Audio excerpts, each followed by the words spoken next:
Eric Wamumbi, listening to him, sitting down with him. He has what it takes to take Mathira constituency to the next level. And I am sure, I have no doubt, that the people of Mathira did not make a mistake. I believe they made the right decision, I included, because I voted for him. I've also assured him of support from the national government, from President William Ruto and I, that whatever the national government needs to do for Mathira constituency, William Ruto, our president, and I will be available to him. I have urged him to stay in touch with us continuously. We are available to him and the people of Mathira so that we listen to whatever needs are there. And he is lucky because I quite understand this constituency, and therefore I'll be of quite some bit of help. The same applies to our president, who has also been there here, repeatedly. So I want to take this opportunity to thank all of you for the support that you accorded me for the last 5 years. This work would not have been possible with I alone. I cannot take for granted your contribution. I am very grateful to you for the support that you gave to me. For those who are in the constituency office, I want to say thank you. The constituency office manager, my personal assistants, the secretaries, the messengers, and the people who are in charge of the locations, our coordinators. I really want to say from the bottom of my heart, I could not have done it alone, and I'm really, really very, very grateful. And I ask those of you whom the Member of Parliament will retain to accord him similar support, and make sure that you support him throughout so that he can succeed. In a very special way, I want to thank the people of Mathira, where my political journey began.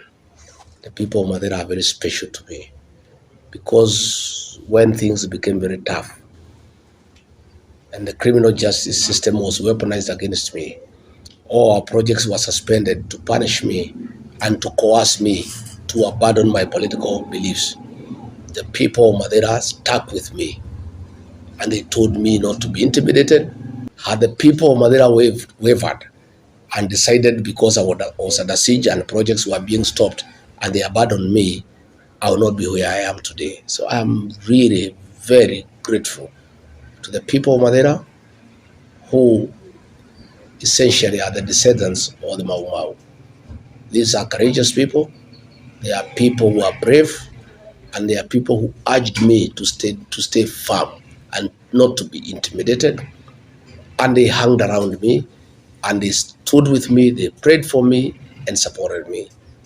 And most importantly, finally, when it came to the ballot, they came out and voted for William Ruto and I to a man. I'll forever be grateful to the people of Mathira, and I want to assure them that though I'm busy with the national duties, Mathira is my home. I'll always be here, and whatever I can do for the people of Mathira, I'll be very, very happy to do it for them. Finally, I want to thank our church leaders in Mathira, the Mathira Economic Forum, for their support and their prayers. I have told the new Member of Parliament to work closely with the church leaders. I believe I succeeded largely because of working with them, because they are with people every day, and they are very useful people in terms of giving you what people are saying and what people want. And what I did is that, with continuous engagement with our church leaders, I was on top of things. I knew exactly where there is a problem and where there is none. And they guided me very well, and where I was making mistakes, they were able to correct me. I have asked the Member of Parliament to agree to be guided and to be corrected. I have asked him to continue listening to the people. I have asked him to continue visiting the people. Even after finishing his duties in Nairobi, I have requested him to consider spending a lot of time with the people of Mathira and continuously engage with them, listen to them, understand them, and address their issues as they come. So with those very many remarks, once again, I want to say thank you very much. The successes that we have made in Mathira are not mine alone. It was a joint effort between yourselves and I, and for that I will remain forever grateful. I want to wish Honorable Eric Wamumbi the very best. We'll hold you in prayer. If you need our advice, I'll be available. If you need my counsel, I'll be available. If there's anything you want me to help you to do, I'll always be there.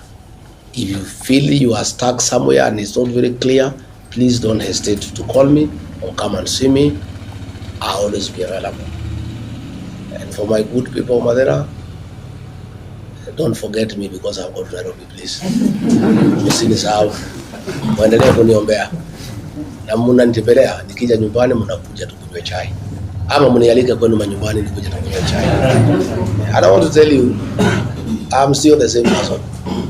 This seat I've gotten cannot get into my head. Because I did not get it myself. Ni Mungu alitupatia. And we remain very humble.